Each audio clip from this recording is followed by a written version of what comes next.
Welcome back to Comic Shop Talk, everybody. I'm your host, Niko, and I'm joined today with me, as always, we got my co-host, Chris. Hey, guys, what's happening? Thank you for tuning in. We appreciate the views. I've been seeing the views have been climbing up. Let us know. Hit us up in the comments. Continue to hit that like button. Let people know that might be in the comics about this show. Spread the word. It's been a fun time doing this so far.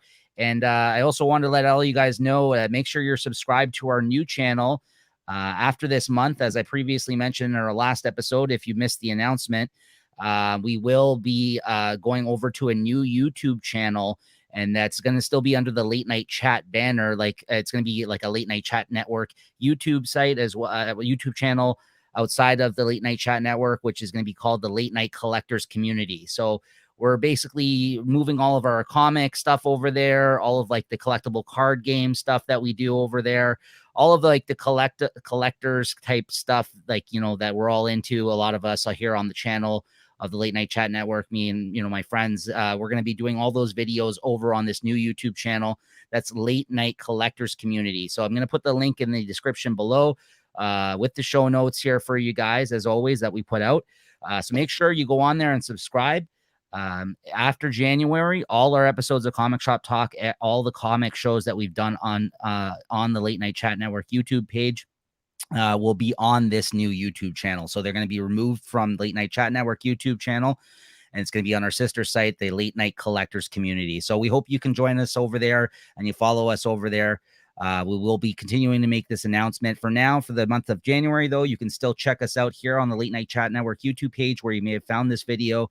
But make sure to subscribe, because afterwards, after January, we're going to be solely on this new channel. And it's me and Chris. We're going to be over there. The guys that are on Kraken Packs a lot of the time.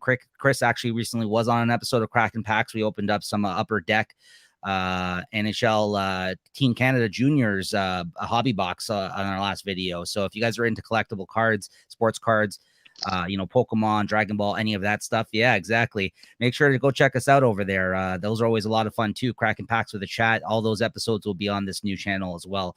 It's all, for all you collectors out there. We know there's a lot of you guys out there, and make sure you stay subscribed to Late Night Chat Network too, so we appreciate it. And hit that like button as always. Chris, anything you have to add to that? No, but so for that new channel, you can go onto YouTube right now and join, right? It's up and running.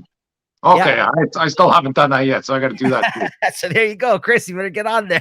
That's it. I'll have to send you that link. So the channel is up. The videos are not uploaded as of yet. I think by the end of this week, all videos will be available with our playlist and our library on there. We've just been doing a couple of final touches on some of the show art that's going to be on there, guys. It's going to be, look brand spanking new. And all of our playlists are basically just getting set up right now. We're uploading all the videos. So make sure you're subscribed, because like I said, in about a week's time, all the videos will be up there. It's going to be live. And by the end of January, that's going to be the main site for it. So yeah, thanks again, for tuning in. And let's get into the comics now, shall we? Enough of this. That's it. It's a big list. Enough of this plugs. All right. So first off, a lot of big releases here today, and a lot of big lists between me and Chris. I don't know. These lists just keep getting bigger. I don't know what's going on. I don't know either, right? When I started buying comics, I wanted to buy, maybe 2-3 a week. Freaking now I'm pulling it like 10, 15 all the time. I think this is a problem. I'm sorry, Chris. Killing me here. This show's costing me cash. All right, first up, guys, we got Daredevil, Woman Without Fear. This is the miniseries spinning out of Devil's Reign, basically a miniseries dedicated to Elektra. What did you think of this one, Chris? That's not too bad. Gave me a bit of some Batman vibe almost, because a lot of this was about her training beforehand. I thought the art was great. The story's good. I'll be trying quick with this. I give it a 3.5. Yeah, you know what, Chris? I had mentioned this to you previously, and I don't. It's not the vibe I got throughout the whole evening here, guys. So don't worry. But when I started reading my comics the other day, there was a lot of new releases I was really looking forward to. And to be honest with you, some of them just didn't hit the mark for me. I was a little underwhelmed by some of those books, and this is one of those books. I gotta tell you, I'm sick of seeing the Elektra kind of origin being told, even though it was kind of like told, it wasn't the whole issue that was dedicated to it, but it was enough where I'm just like, okay, yes, we know about Stick, we know about all this shit, like in the Daredevil. I'm like, come on, let's get moving on. Let's get the story going. Yeah. So I don't know. I thought it was a slow start. By the time you got to the end of the issue, not bad, but kind of a weird swerve of an appearance of a character, which I don't really know where they're going with that. And sometimes that could be good. And I like the character that shows up at the end of this issue. I won't spoil it for you guys. And by the way, there may be spoilers in some of these discussions. So make sure, guys, if you're worried about that, make sure to read your books and then come back and check out what we got to say about them. But yeah, it was okay. I was a little underwhelmed, though. I was really expecting a lot more from this. I've been loving Elektra as Daredevil in the main title. I thought this could have been like an interesting side story that they could be telling during this moment in time and during Devil's Reign. And it was just fine. Yeah, it was fine. It was good. Is this what, a three issue run? Yeah, this is going to be a 3-issue miniseries. Yeah. I gave it a 3. I think they could have probably made this, whatever story they're telling, in 2 or 1 issue. Like, they spent a lot of time on stuff they didn't need to. It's just weird to me because it is written by Chip Zdarsky, who is the main writer of the main title of Daredevil. That's been doing an excellent job on Devil's Reign so far. I don't know. I just felt a little underwhelmed. Hopefully you pick it up with the next issue. But if it's like a little 3-issue one and done, it's not going to be the worst thing in the world. Yeah. Right? Like, honestly, it was okay. Yeah, it looks good. It's a good character, so I'm still in. Yeah. So, all right. Next up, got Robin and Batman number 3. Ooh, nice cover. I like that one. So, I sung this book's praises the first 2 issues, and this is a 3-issue miniseries under DC Black Label, written by Jeff Lemire, art by Dustin Nguyen. I think I gave 5s on my ratings to both the first issues in this series. Don't worry. Hold on. I'm not going to shit on this one. I told you guys, it's not going to be me shitting on books throughout. All right. I'll say this particular issue to wrap up the series, it was needed. But was it as good as the first 2 issues of this series? No. I felt this was one of those things where like, okay, we got to wrap this up now. It didn't drop any huge surprises like the first 2 issues. There wasn't anything where it was unexpected or, like a really dramatic like moment that happened like in the first couple of issues. And so this one was just like, okay, I need to wrap this up now. Right. So I really wish this was a longer series. Honestly, overall though, I gave this mini series a 5. Me personally, if you guys were waiting for the hardcover or trade paperback that comes out, or you just didn't pick up the issues, I totally recommend picking this up. I loved this mini series. I thought it was a great depiction of Robin, but this ending was fine. I give this, I give this a 4 personally. I thought it was a good, well-needed ending, and they got the tone of the character right. Like the whole thing is that by the end of this, he realizes, I don't need to be Batman. I can do my own thing. And that's basically what Nightwing does eventually when he does become Nightwing, to go out, to get outside of the shadow of Batman. Right. So they got that. They got the character down in this for me. But this was just kind of like, it just felt like, it wasn't any big moments for me in this one. They just had to wrap things up, it felt like. So I wish they had more time with the character. But I gave it a 4. I thought it was a solid issue. What did you think of this, Chris? Yeah, I thought it was a solid issue, a feel-good issue. You get Robin there kind of trying to fit in at school. I like the little swerve there where Croc shows up at school. Yeah. I guess they know Croc's the enemy or the bad guy or the villain in the run. Mm-hmm. That was kind of good when he showed up at school. It's weird for them to, for me, even just to like a Robin character, especially like a young Robin character. I didn't really have much to expect from this, but I picked it up because you said it was so good. The first issue, and I've been on board for the whole time. I like this issue. I don't really know about Batman. I guess he was pretty young in this too, because him getting strung up and yeah. Anyways, that's a little far fetched. Maybe he was just trying to do that to see how far Robin could go. And he was ready to break free if trouble ensued. But Robin proved his worth. I just think the first 2 issues, they explored like how much of a fucked up relationship these two have. And then there was even in this issue though, there was fantastic Alfred moments, like how he just like Like he just doesn't fucking care. Like he'll say whatever he wants to Bruce. You know what I mean? Like he's like, you know what I mean? There's a moment where he's like, oh yeah, no, we're really deep in this case today. I think I'm gonna. Yeah, where he wants to go to school, and like Robin says, I don't want to go to school today, and Bruce is like, yeah, that sounds good. Yeah, that sounds fine. Now Alfred's like, hey, he's going to school. He's like reading the paper, and he's like, yeah, and it doesn't bother him. Yeah, it's a good idea, kid. Alfred's like, I wouldn't go to school if I were you either. yeah, he's like, you're going to school, and then Bruce is like, okay, fine, you better go. Or he's like, I'm not fucking doing shit or whatever. Alfred's like pretty much like, yeah, like I'm not I'm not going to be a part to this, right? Like he just basically tells Bruce off essentially, and yeah, like I said, I'm on board for watching Bruce pretty much abuse the kid all the time. That was fun to watch. And this one here is all the resolution too, right. They have their moments in there where they talk and all that sort of that's why I felt it wasn't a bad ending whatsoever. But the first two issues were so fucking good. It had to end this way almost. You know what I mean? Like it was. Yeah, like this should have been a 5-issue series. We could have had more of the stuff going on in between, and end the same way. Yeah, I was more for the middle, but yeah, I enjoyed the comic too. I'll give it a 3.5. Yeah, no, it was good, solid series, guys. Definitely check that one out. All right, Chris, Scorched #1. Okay, we got Scorched #1. I heard this was a hot pre-sale comic. Supposedly it broke some records there. Not this issue, or not this cover, but whatever the 20 million cover is. I got She Spawn on a bike here. Yeah. And basically all the spawns come together. And once again, I'm trying to get into the Spawn universe, the Spawn world. Still not sure who they're fighting or what's going on. The art wasn't quite what I expected in there. Maybe pull it up.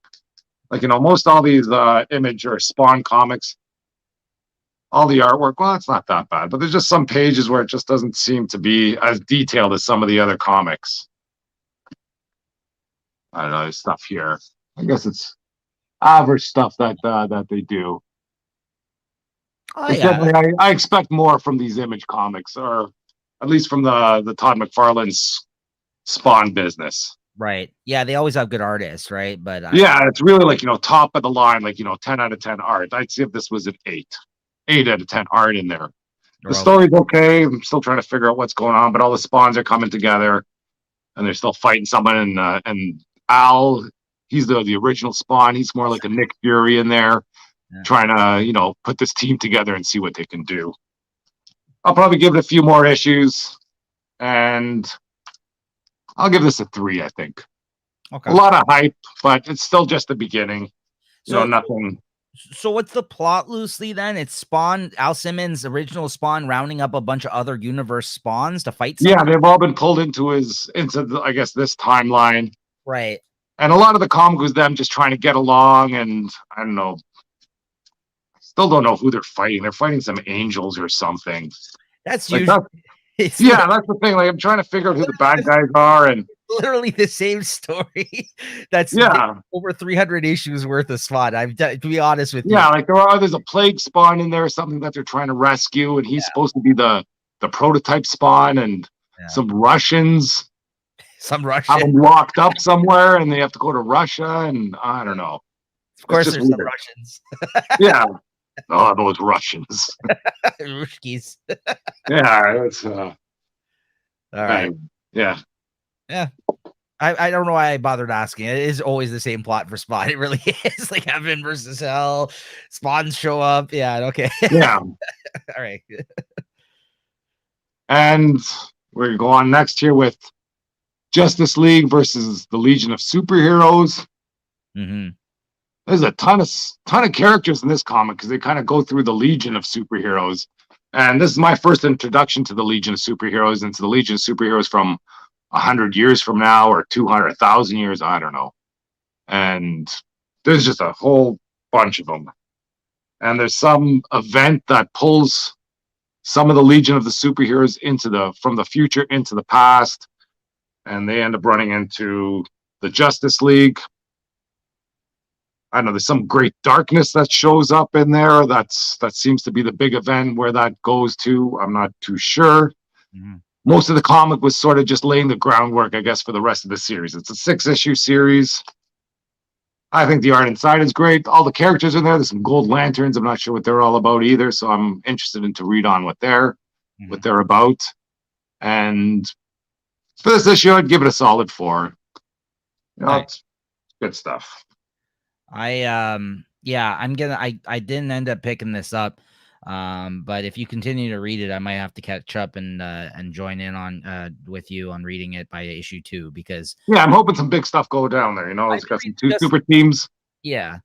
And who's writing this? It's Bendis. Yeah.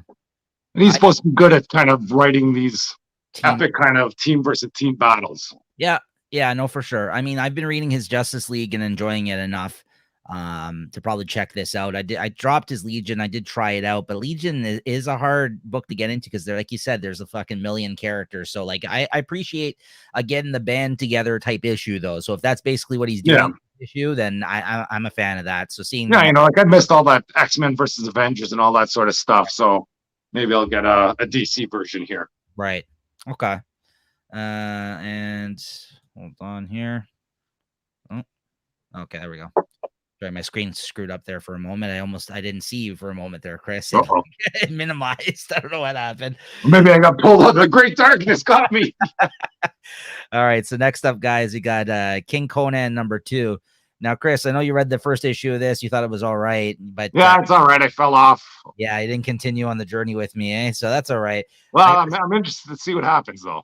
Man, this is a fucking great issue, man. This was the turn of for me after reading a few things I was underwhelmed with in my night of reading of comics in preparation for this show the other night. So I mean, this Mahmoud Asrar, the artist on this book, has got to be one of the best, like right now, like you know how there's like a perfect match of an artist on a book. This guy is like, he's just made to draw fucking Conan books. I've always been a fan of his. He's a great artist, but this book he's just clicking on. I don't know what it is. He must be super into this book because he is fucking destroying this. Look at this. Hold on, I'm gonna show you this double page spread where he's fighting a bunch of undead. Oh yeah, all the undead come up at the end, right? Yeah, at the end of the last issue, Conan is basically stuck on some island, and one of his old foes he encounters on the island, and you're basically getting 2 stories told at once. One of basically where he's now ended up in the present on this island, and the past story is basically when he became a king and kind of where that maybe he went wrong as a king and how he ended up, where he is in this current predicament.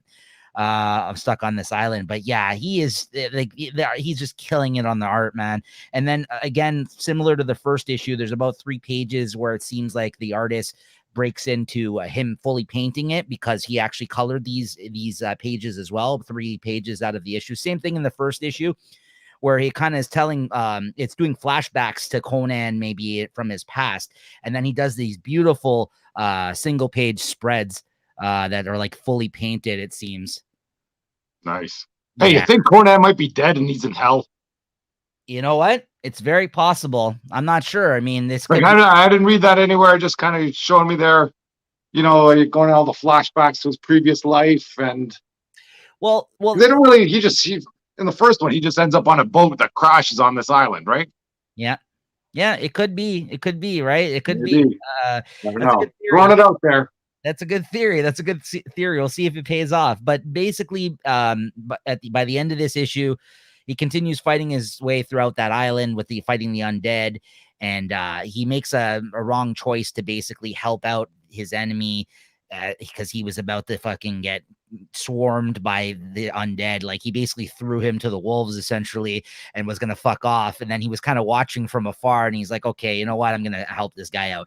So he goes, second guesses himself to help him out, and he's like, okay, we'll take these guys down together, and he fucking of course backstabs them, runs off, and now Conan that's your business now. See ya. He's getting swarmed by all the undead. So but the flashback was with Khan or whatever his name is, his son, as he becomes king, his son is basically he's being consumed by war. Like he basically just wants to keep destroying people. Like he's out of control. Like he's like, listen, we don't have any more enemies. Like you could rest. Like we're good. Yeah, this guy. But he's bloodlust.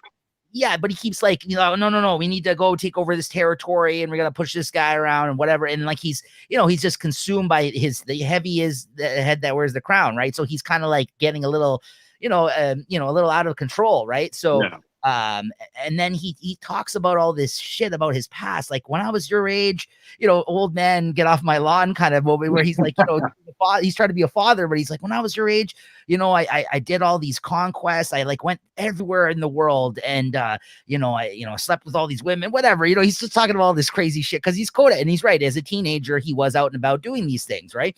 And this kid, he's like, it's enough now, you need to get out there. So he banishes him from his fucking kingdom. Like Conan's basically like, you're on your own now, son. Like, come back when you've had some adventures, until you actually go out and experience on a walkabout or something. Yeah. So I was like, that's awesome. And his son's like, what the fuck, right? He's like, he's like a millennial. He's like, come on, man. Like, I just want everything handed to me. He's like, that's enough suckling at my teeth. He's like, get the fuck out of here.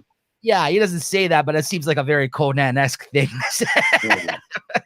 Maybe, I don't know, but I give this a 5. I love it. If you're a fan of Conan, if you're a fan of great art, fun writing, adventures, this is where it's at, man. I just can't sing this book's praises enough. This was a delight. Great stuff. And next up, we got Devil's Reign Superior 4 #1. This is a late read for me. I actually just read this before the show online, and I didn't initially pick it up, but then me and Chris, the more we heard about it, we thought, yeah, you know what, this might be a fun pickup. I know you didn't actually end up reading it, Chris, but you know what, it was a fun book. It was another tie-in for Devil's Reign. This is basically Doc Ock.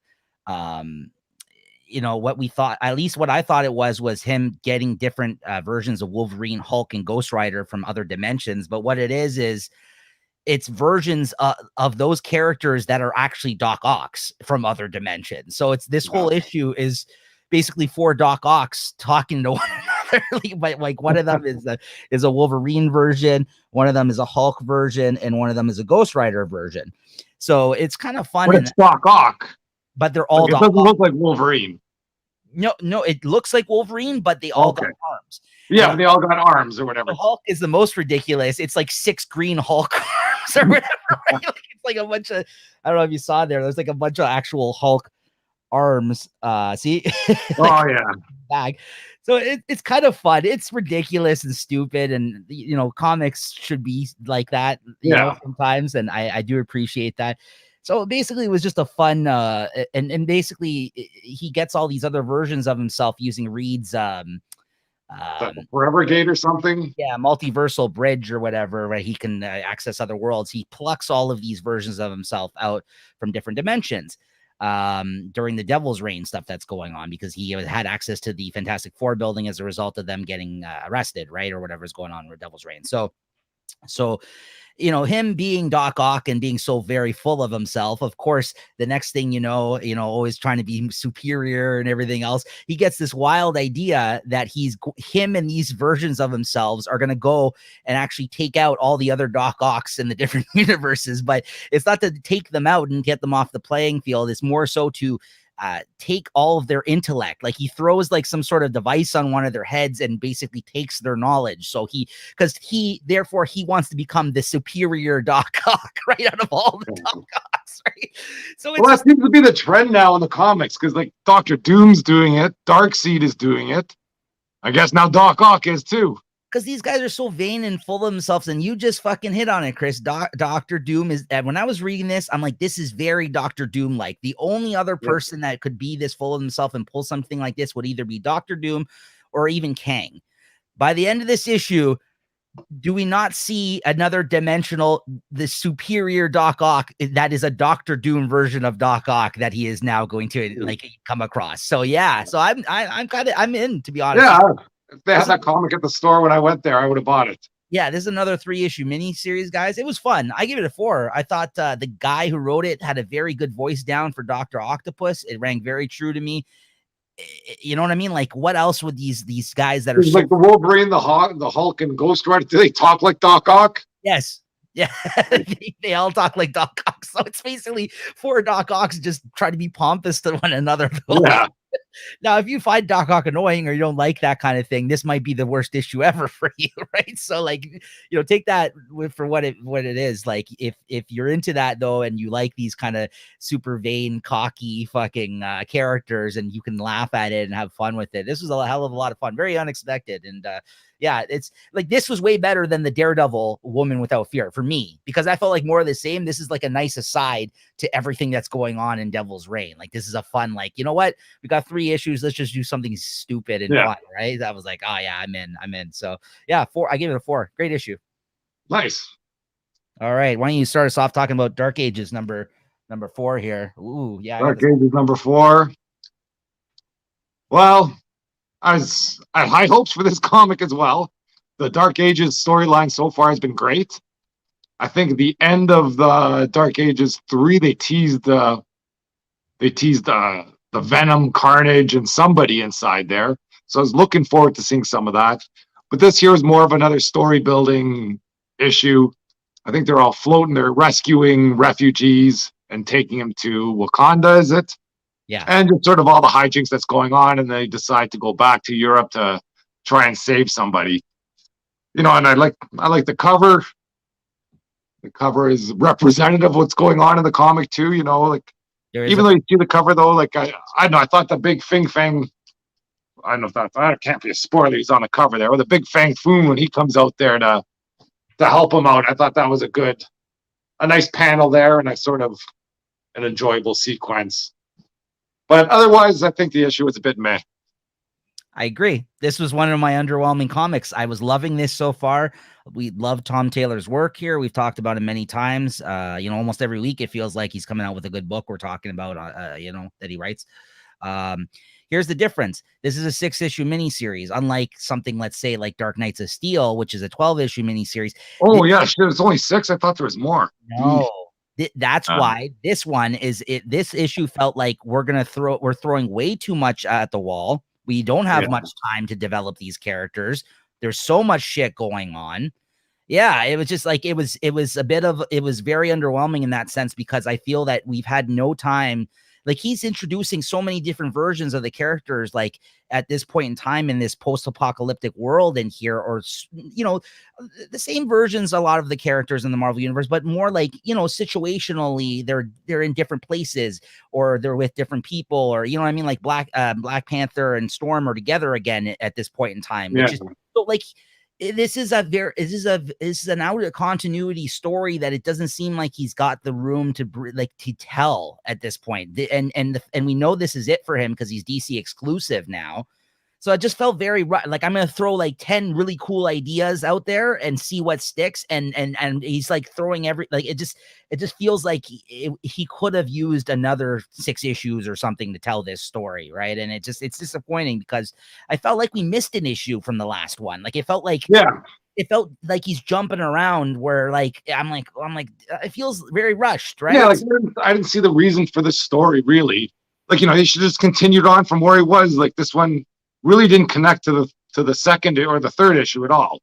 Yeah. Like, like in all the previous issues, like there's some big things going on all the time. This one I felt didn't really have any of these big things, No. Like again, there was cool moments and cool ideas that he was incorporating here, but like it doesn't seem earned, like, or well, like, you know what I mean? Like, it just it's well deserved to the, like, I don't know. It's the first couple issues were setting up so many things. Now all the action's starting, and I don't feel a connection to what's going on whatsoever in this story at this point. I don't know. Like, I wasn't really worried about how these refugees were getting out of Europe or out of the States going to Wakanda. Like, I imagine they're getting there somehow. That's fine. I didn't need to know that, that they got a helicarrier or whatever floating in the ocean.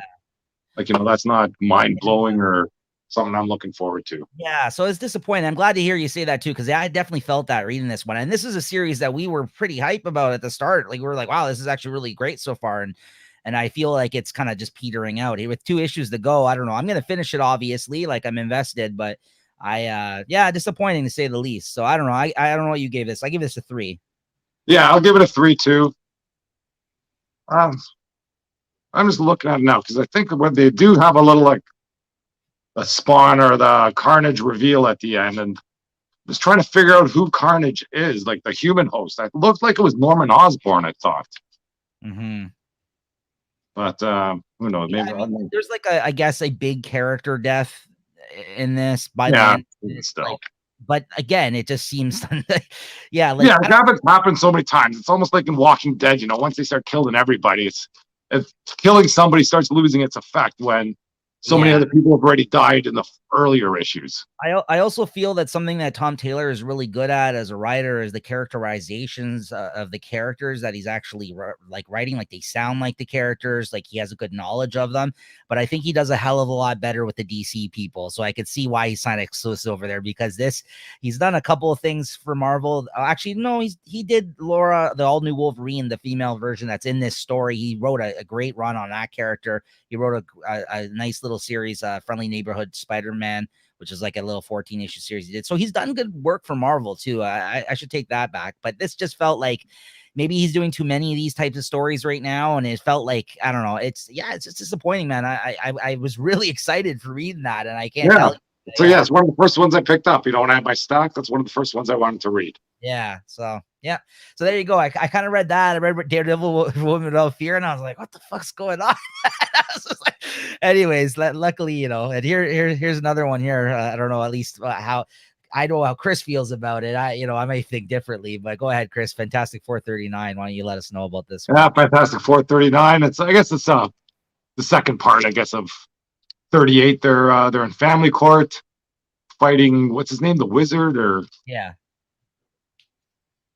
And the first, well, at least the issue 38, I think we both liked it. There's a lot of fun stuff going on, just seeing the Fantastic Four in court. My favorite that one. That was my favorite. Yeah, they're getting outplayed by the Wizard, and I was expecting more of that going on.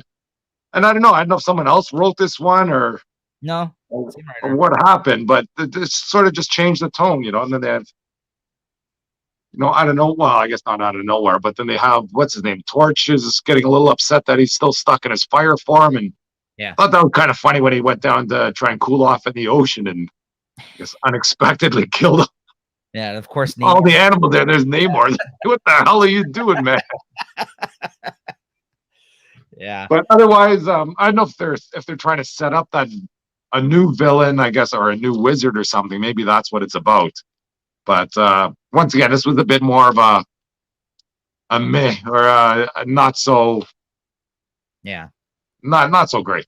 Like good, but I think not exciting. Or yeah, I think I liked it more than you. I agree with you. The first part of this 2-part story of the wizard trying to get custody of his son Bentley 23 was better than this for whatever reason. It just felt like it was a lot more funnier and fun and kind of ridiculous. And the court moments were really great. Where this was again, just a quick wrap up. It felt like a little bit more of the same, but maybe not as impactful at this point or effective as the first issue was. But, I did like the way they wrapped it up. I did like that the real wizard who came and basically said that the guy who was in court trying to get custody was the second clone of his. Or first clone, number 2, wizard number 2, or whatever his name was. Like he basically said, whatever his name was, he basically, revealed the fact. But I guess the swerve that I do want to mention is at the end of this, it seems like they're setting up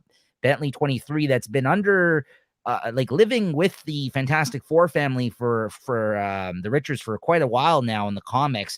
Seems like now he's breaking free of that and possibly becoming a villain, like under like his dad.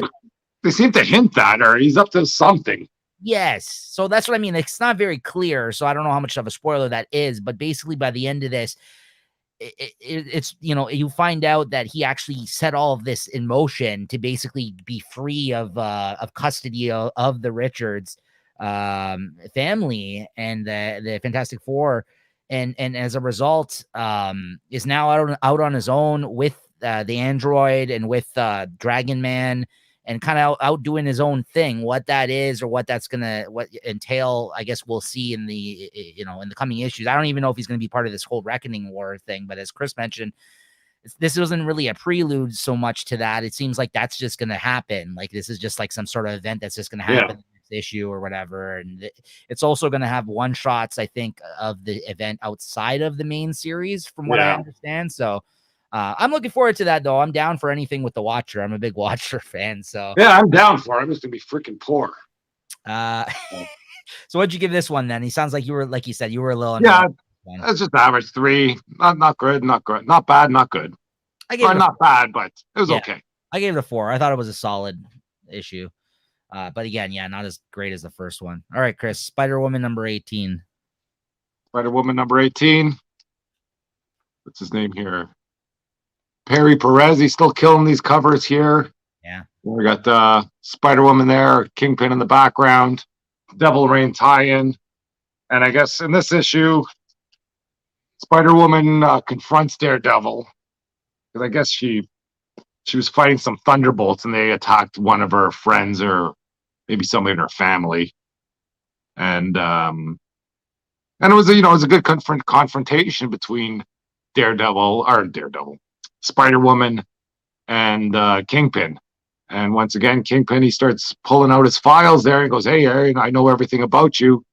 And he kind of goes into what the Kingpin has done to sort of neutralize or take care of Spider-Woman, or Jessica Drew, I think her name is in there. Yep. And it was a good story. I liked it. A lot of stuff going on there. There's some villains. I'm not sure.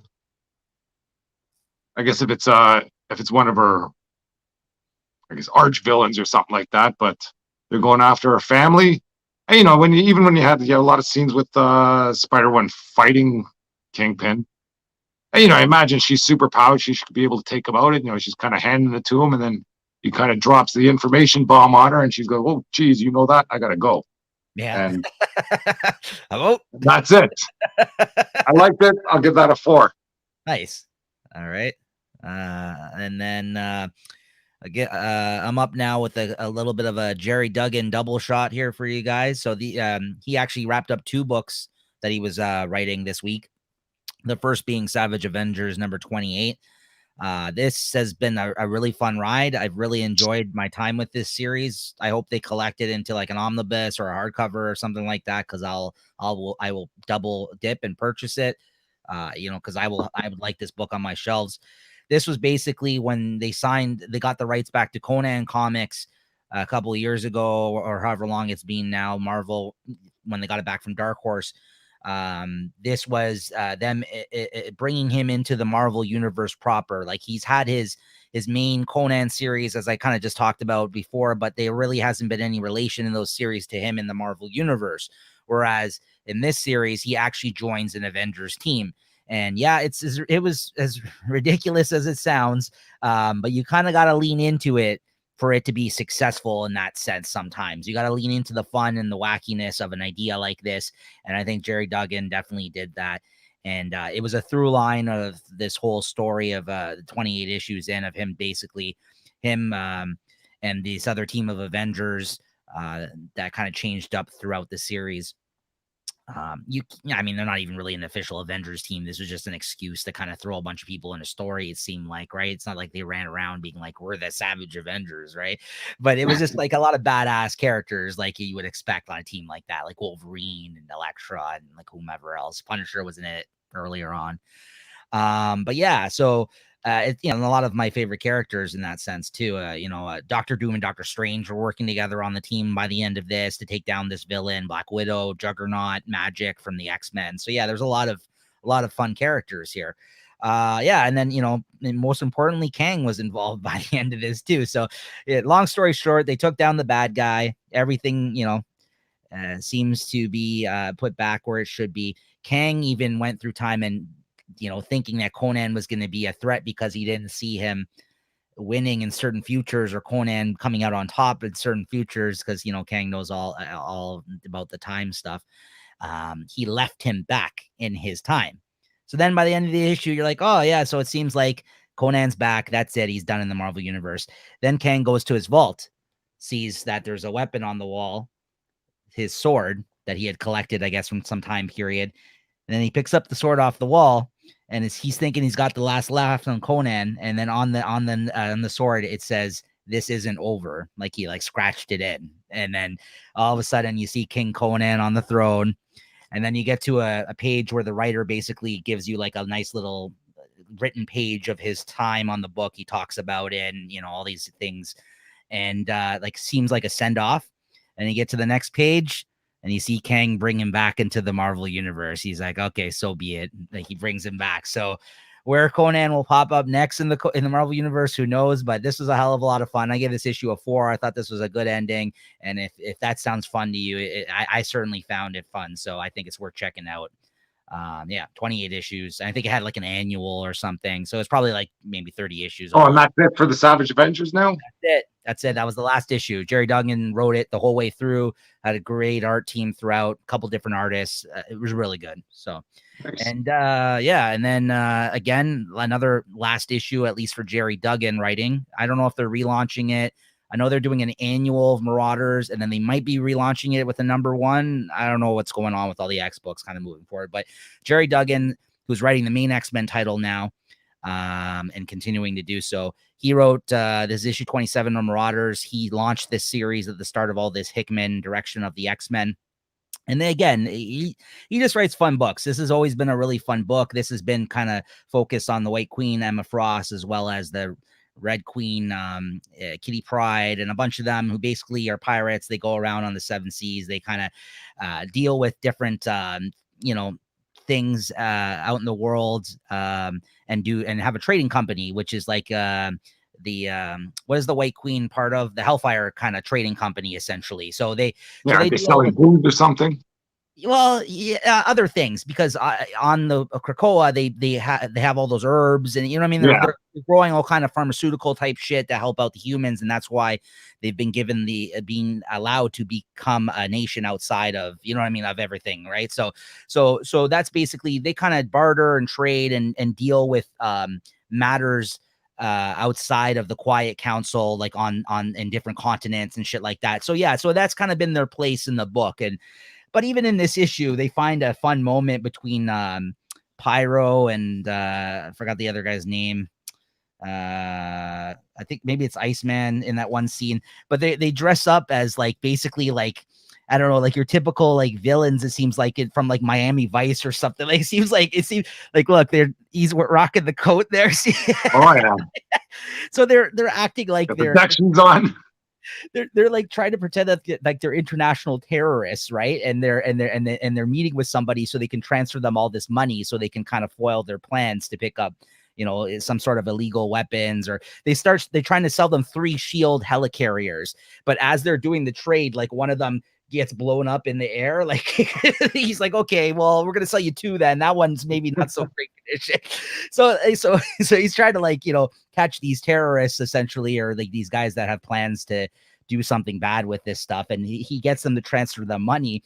And he shows up to this meeting and he's like, yeah, I'm what's his name? He's like, I'm Mr. Nobody, and here's my friend, Mr. Blade. So like, it's just like, so it just seems so corny that like, I'm like, and he's like, he's, I think it's Forge actually, but he's like, is this really gonna work? He's like, don't worry, man, I got this, right? So it's just, again, in the last issue of him wrapping his time up on this book, the fact that he was able to put fun moments like this in this issue as well, but at the same time leaving so many threads still going for the next writer who's going to join the book. This was the way to end a book. This isn't like the Hickman thing where he kind of left. It seemed like he still completed it on his terms, but he still left a couple of interesting things for the next writer to kind of follow up on. So yeah, so I give it a 4.5. It was a hell of a lot of fun. I loved my time reading this series. I think it's one of the better books that came out of the initial launch of the X-Men stuff that Hickman kind of was the architect for. And Marauders, I highly recommend this one as well. Very good. All right. Ooh, nice cover. Well, basically, this is one of the variant covers. That's pretty much the reason I bought this. I've been in and out of, I think I bought maybe one other issue out of this Joker series. But each time I pick them up, they're not too bad. Like, you know, you don't need to know the continuity here. I think it's Jim Gordon trying to catch the Joker. There was stuff about Bane's daughter in the earlier one. Yep. This one's about some, I guess, some hick cannibal gang. It kind of goes into their history and how they're affecting things now. And basically they're trying to, well, they capture the Joker and they want to eat him. And most of the story was about how they kind of came to power. as I guess somebody helped them out, and they're just some backcountry family in Texas, and they ended up having oil on their land or something. Like, I'm not sure if these are a known gang or if this is an introduction to these characters before. And I guess during the Joker War, well, I would say back when they found the oil, they were already up to no good eating people or doing whatever they do. And then somebody kind of came in and offered them a deal. Look, we can kind of get you out of all this trouble, and we can access your, and we'll grow your oil there, and you can have access to all our resources. Right. But, someone's got to take the fall for what they've done, like to kind of clean the family's name. So they sent somebody to Arkham Asylum to sort of just sit there and just be the fall guy for this. And I guess during the Joker War, that person was killed. Mm-hmm. And that's why this cannibal family's out after the Joker. Mm-hmm. And they catch him at the end. They're just saying, oh, we were about to eat you. And then we'll see where things go from there. And there's also a punchline side story in here. And they talk about some royal flush gang. Yep. It's not a bad story, but holy smokes, they really laid the puns on the cards, or royal flush or poker, just laid it on thick. Like each character there's like Ace of Kings or Ace of Diamonds, and mm-hmm. how the king has to be the ace, or if the ace isn't with a king, then the ace is the weakest.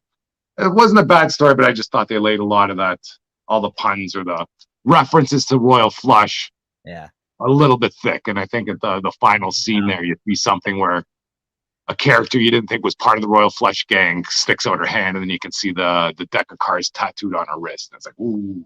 Right. We're going to go from here. A little on the head. Yeah. Hamming it up with the puns. Yeah.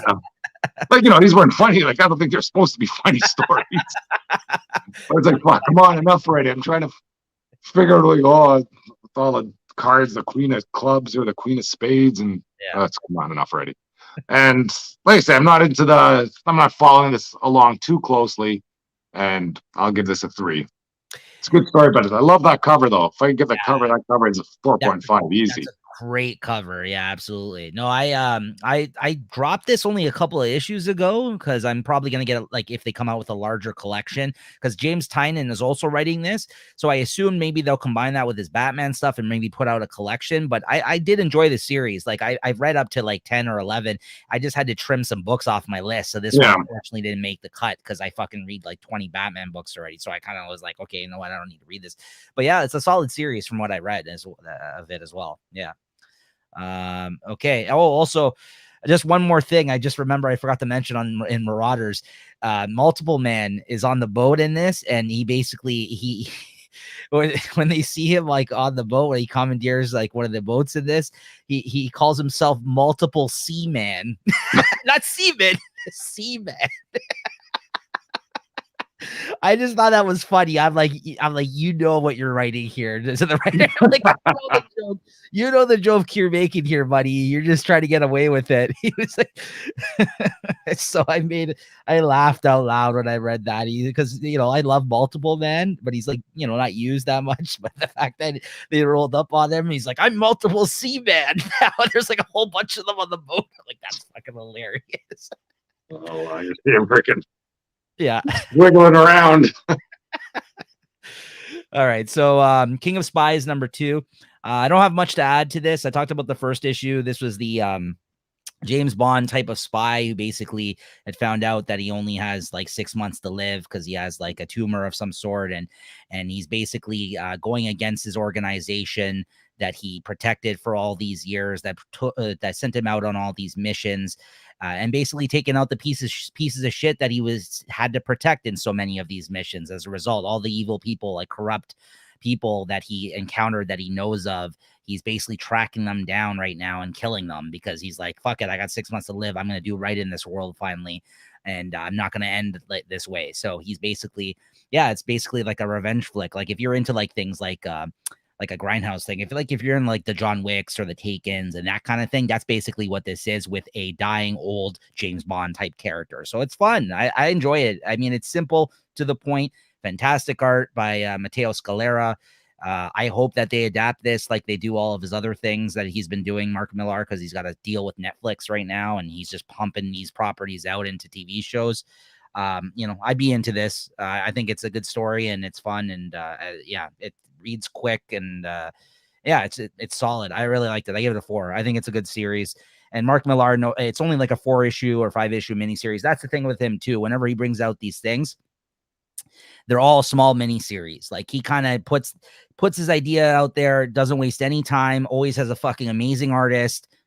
Like he gets in and gets out. Like he's not like, yeah, this is like a fucking 500 issue story I'm telling, some saga. You know what? Like I'm okay with that because every few months he brings out a new book, and I check them all out, right? And they're all pretty good. So yeah, there you go, King of Spies. And then Stillwater number 12. This is the last issue I've pre-ordered of this. I'm switching to trades on this. I think it's a good story by creators I like. Ramon Perez, Chip Zdarsky, writing it, Ramon Perez on art. I like them. I think this is a good story worth telling. This is about people that live in a town where you can't die. Like there's something in the town that's making it so if you're within that town, you don't age and you can't die.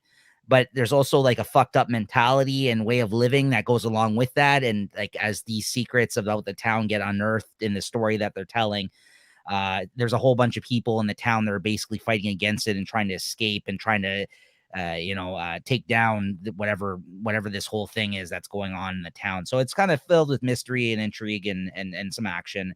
And it's a good story, but I think it's going to read better in chunks. I've been reading it monthly. I've kind of lost the through line of the story. Like there's sometimes I pick it up and I'm like, I don't remember who this guy is.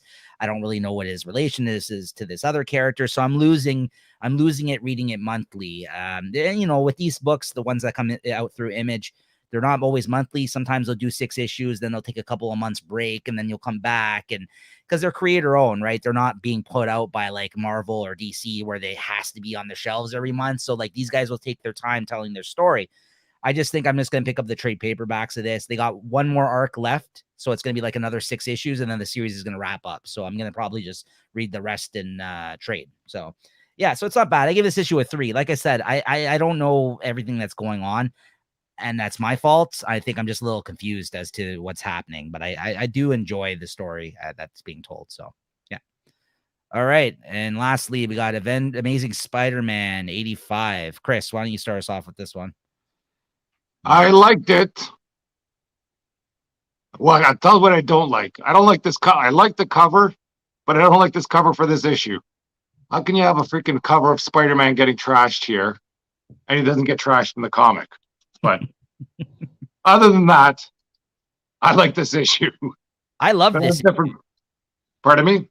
I love this issue. I thought this was one of the better issues in a while. I felt like I think that like for a total Ben Reilly issue, like a story all based on him, it's starting to come together a little bit for me, at least. Yes. And like I said, this is where sort of my appreciation of Doc Ock has really skyrocketed through this storyline. Yep. And that's kind of rolling over into like the Devil's Reign, and like you're talking with the Superior 4. He's just hilarious in this the whole time. Like when he's trying to break into that the Beyond Corporation, and they send in Monica Rambeau and that other one, he just freaking locks him in a closet. Like just even put his arm in there and fucking boom, they're gone. And they're like, hey. Yeah. I thought that was great. Yeah.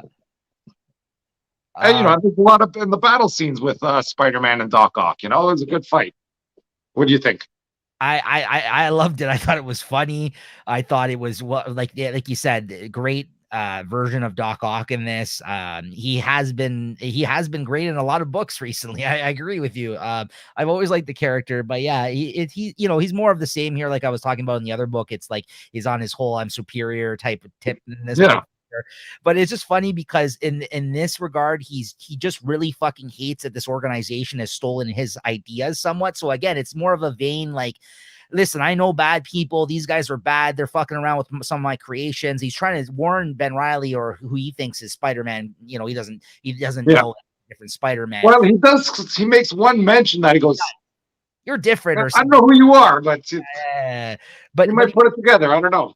Yeah, he does say something like that, but it's just funny because he's like, by the end of it, there was two really good scenes I thought that brought it together for me. One, it was the moment where he says that to him, where he's like, listen, I get it. You don't want to listen to me, but I know bad people and whatever you think he finally wins. Ben Reilly finally wins a fight after getting his ass whooped in all like the previous issues. It seems like he finally takes down Doc Ock. He like punches him out and he's kind of on the ground. And he's like, listen, yeah, whatever. Congrats. Go celebrate your win here, if that's what you want to call it. But guess what? All you did was take me out, who's trying to stop this fucking corporation from what they're doing. Yeah, I'm the good guy. This one here. Yeah, I liked that moment because he kind of put him in place, and then Ben Reilly breaks him in this one. Like whatever he shows him in that hard drive. Yes. Like they don't reveal that to any of us, but. So then he goes and talks to his boss at Beyond, and he's like, let me ask you something. Why did you pick me exactly? And she like makes up some bullshit, and he's like, yeah, okay, that's what I thought. All right, I'll see you later. And then at the end of the issue, he fucking punches his fucking reflection in the mirror in the washroom, and he's pissed. Like he goes home to his girlfriend there, or wife or whatever. And I think his girlfriend might be in on this because right. Because it seemed very suspicious that all of a sudden, like he didn't confide in her. He's like kind of trying to talk like nothing's going on. Oh, go wash the blood out of my mask or something. I don't know. I thought that was weird. Yeah. But he's definitely putting out some bad vibes towards her. Yeah. So by the end of the issue, I was like, that was pretty great. I was an unexpected, like I between the great characterization of Doc Ock and now the conflict finally coming to a head of him wondering what he's doing working for Beyond. Like he's finally learning the truth. Yeah, is he getting played or is he doing the right thing? Yeah, excellent. Yeah, I really enjoyed this, man. I thought it was probably the best issue in like, I don't know, the last few issues for me. Oh yeah, easily the best issue in the last few issues. So what'd you think of this one? What'd you give this one? Yeah, I'll give this a 4 for sure. Yeah, I gave it a 4.5. Yeah. Nice. 4.5. Yeah, really great. All right. So let's get into a couple of our segments here though today. Chris, do you want to let us know you got a From the Vault here for us? From the Vault. Let's see what you got here. Well, I just saw this hanging in my local comic shop. They're selling for $1,000. Oh, there we go. I pull out ASM 300. And I'm looking at this. There's no ticks down the side. This seems to be in good shape. I don't know how I kept it in great shape. Like it's just been bagged and boarded the whole time its life. And like I say, up at where I go, they had it just sitting on the wall. Like it's not a graded copy there either. I have it up there for $1,000. I'm like, what the heck? That's crazy. My LCS just recently sold a copy for $850. So yeah, this is wow. This is the first appearance of Venom, guys. Todd McFarlane, of course, iconic cover. I think there's some other first like one of the first black suits, one of the first, not the first. I think there's like a little stipulation about that between two other appearances. Oh no, this is he's well into the black suit here already. Like he's been. It's all Venom because Venom's already here, so he's been in the black suit. He's got rid of the black suit. You're right. I think he got rid of the black suit in this one. Right. I knew it had something to do with the black suit, but I think it's more like it's an issue 300 iconic cover. That's what it was. So no, you're right. It's not one of the first. I'm thinking of something. I'm thinking of the Secret Wars. I think is one of the official, I guess, first appearances. I can pull that one out if you want to.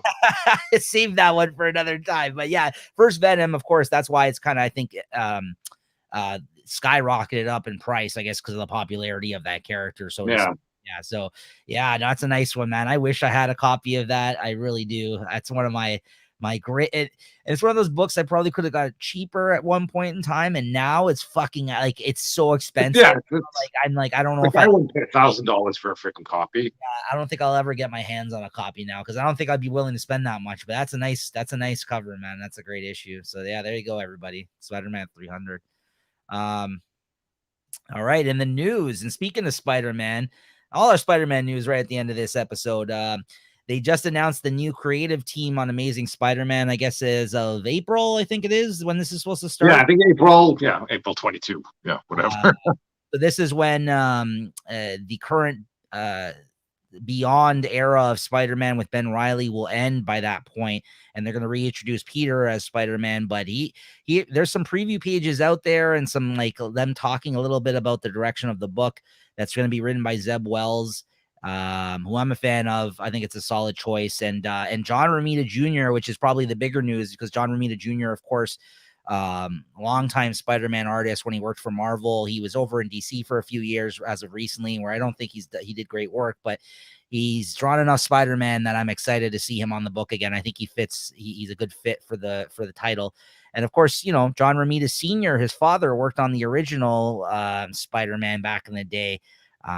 You know, one of the classic Spider-Man artists, you know, during the whole Stan Lee era after Ditko, I believe.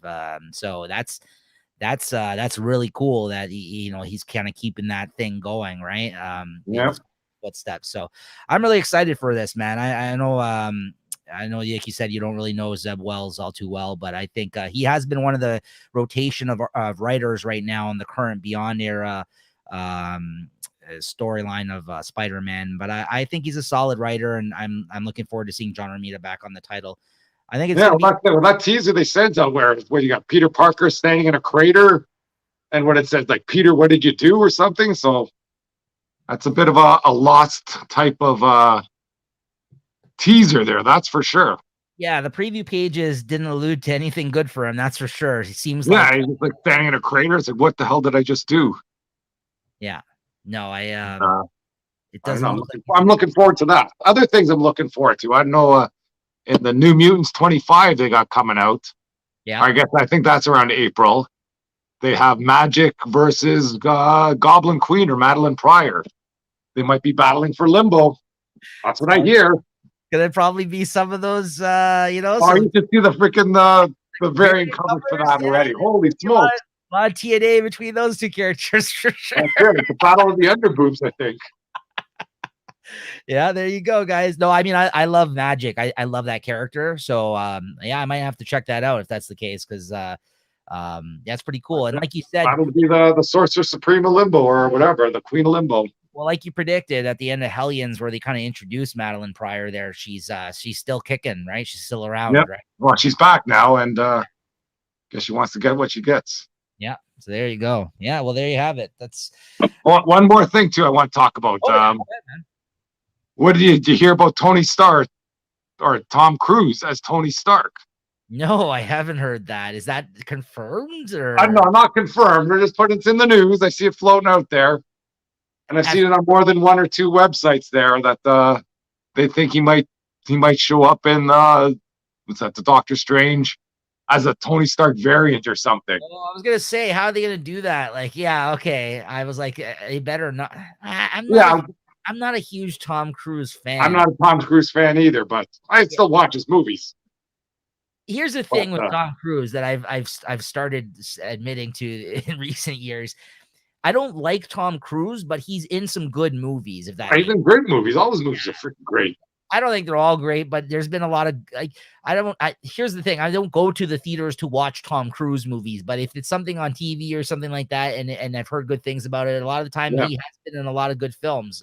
I don't know if it's I'm a fan of a lot of stuff he's done, but I don't know if it's because of him being in them more so. He picks good projects, let's say. He does. Yeah, absolutely. Yeah, that's interesting. Okay. But I don't know if this is like Marvel jumping the shark. Once you start getting all these celebrities making cameos in there, like, big names, that could be, they're just, they're kind of grabbing the low fruit to get big buzz. I don't know. This is if he's in it, but I heard they're fucking looking at Lady Gaga to be some sort of character in the MCU, then I go, oh man, now you're they stretching it. They already put that other pop star who like in a role or whatever there. He's Eros, Thanos's brother, Star Fox, and Harry Styles or something. Yeah. So I thought that was the first indication that now all this stuff is popping up. It's like, ooh, I don't know. Yeah. Jumping the shark, guys. Yeah. Enjoy these Marvel movies. It could be coming over. Could be coming to an end soon. Well, I'll save I'll reserve my judgment only because I feel that they've dealt with a lot of this stuff and they've done a great job. Do it I mean, the fact that they've kept the continuity and secrets and things like that throughout these films now transferred into the TV shows and then going back into the films again now. They've done unheard of. They've done a fantastic fucking job. So that's what I mean. I will reserve my judgment. I hear what you're saying, but they've done a way better job than I think anybody would have expected, even us comic fans, because I think they've done a beautiful fucking job putting everything together. I mean, watch the newest Spider-Man movie. That's all I gotta say to you, man. Watch the new Spider-Man movie, and then tell me I'm wrong in that sense. Well, they've been blowing the lights out of like everything, like they did. Like, I know we've talked about this before, but even like when Iron Man came out and stuff like that, when they just first started, like, you know, there's a couple stumbles, like even those Hulk movies, which nobody seems to like. I didn't mind them; they were okay. They're all right. I mean, the first one, which was I think before Marvel Studios, the Eric Bana one, that one's pretty bad. I would say. The Edward Norton one, you're right. It doesn't have a lot of like love. People don't have a lot of love for that one, but it's okay. It's not bad. I think that's where they find, and at the end of that one, that's where they find Thor's hammer. Yeah, well, Fury shows up in that one too. You know, like that's big stuff. Well, that was part of the movie that was part of the first wave of Marvel movies. That Hulk. Yeah, like that should have been, but I heard Edward Norton was just a freaking punk in that movie. That's the thing. That's another guy I don't really like. Like, I don't really love Edward Norton. So like, I was like the first two Hulks. I mean, it's such a shame that they haven't done a Hulk with the current actor who's playing him. Blanking on his name right now, but he's great. Yeah, Mark Ruffalo. Yes, and for whatever reason they haven't done one, and they already kind of wasted the Planet Hulk idea in Thor. Like, already rescued from the Planet Hulk scenario in Thor Ragnarok, which is fantastic. But I'm like, you guys had it there. Like, you showed him. Yeah, I think they missed the window for the Hulk movie. You know, it should have been done, like during that Infinity stuff. You could have said the same thing about fucking Black Widow. They kind of missed the boat on that completely, right? By the time it actually came out, they did. Yeah, like her buzz is, I don't want to say it's over, but you know, she's already dead, and come on. Right. It's just a shame. It's just a shame that but he's had great moments in the Avengers films. Anyways, we can go on and on about this. But I'm interested in what's coming next for sure for the Marvel Cinematic Universe. I can't wait for Doctor Strange. I think that multiverse movie of Doctor Strange, that's going to be great. I'm really looking forward to that. That's another character they freaking knocked out of the park too. Yeah. This isn't really a spoiler. He's in the Spider-Man movie. Like, he's in the new Spider-Man movie. He's great in the fucking new Spider-Man movie. I mean, he like steals the show in a couple of seasons. I was like, whoa. I was like, what's going on here? Like, I love Doctor Strange. So I was giddy, man. I was like, fuck, I got Spider-Man and Doctor Strange in the same film. I was there for it. Anyways, okay, let's get into what we're looking forward to picking up next week. You got your list ready there, Chris? I got a list here ready to go. Okay, go ahead. Well, I got Devil's Reign, the X-Men tie-in, Hulk 3. Good. I'm looking forward to stuff in the Hulk. Not so much what's going on now, but there's supposed to be some big stuff coming down the pipe. Yeah. She-Hulk #1. See what's going on there. The Silver Surfer Rebirth. I got one of the variant covers. Spider-Man 86. Looking forward to that. Avengers 52, Venom 4. I'm still holding on. I got maybe 2 or 3 issues. See how it goes. X Lives of Wolverine, Catwoman 39, Nightwing 88, and King Spawn, so I can figure out what's going on in that stupid universe there. Nice. Solid week. I got I got a few of the same ones that you do. A lot of different ones too, though. Amazing Spider-Man 86, Batman the Knight #1.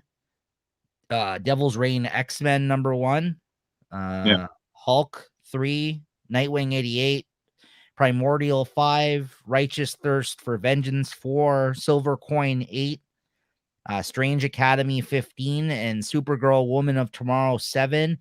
And I'm probably going to check out X Lives of Wolverine 1 as well with you. See what that's all. That's a late edition. That's a late edition, but I'm probably going to check it out. I might read that one online. Because that X Lives and X Death, or is it 10 Lives or 10 Deaths? I don't know how they want to. It's 10. Yeah, I think it's 10. Say it, but So supposedly this is supposed to, I don't know, kind of be key in the mutant sort of ongoing saga, I guess. Yeah. So there you go. That's looks like a pretty good week. A little bit of a mixed bag. I mean, things I'm looking forward to the most is like I said, it is a late edition, but I am curious how this 10 Lives of Wolverine is going to pan out.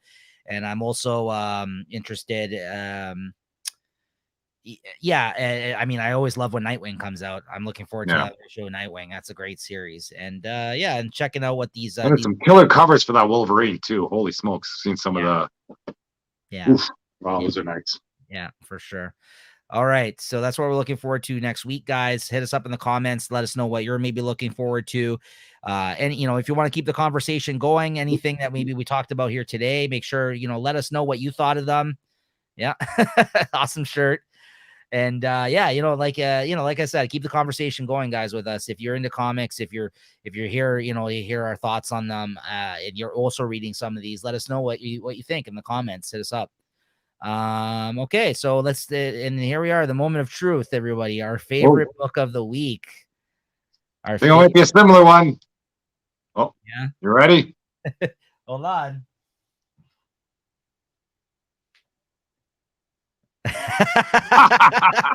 You know what? I've gotten into the trend of I kind of give it away a little bit because I've been giving 5s to a lot of my picks.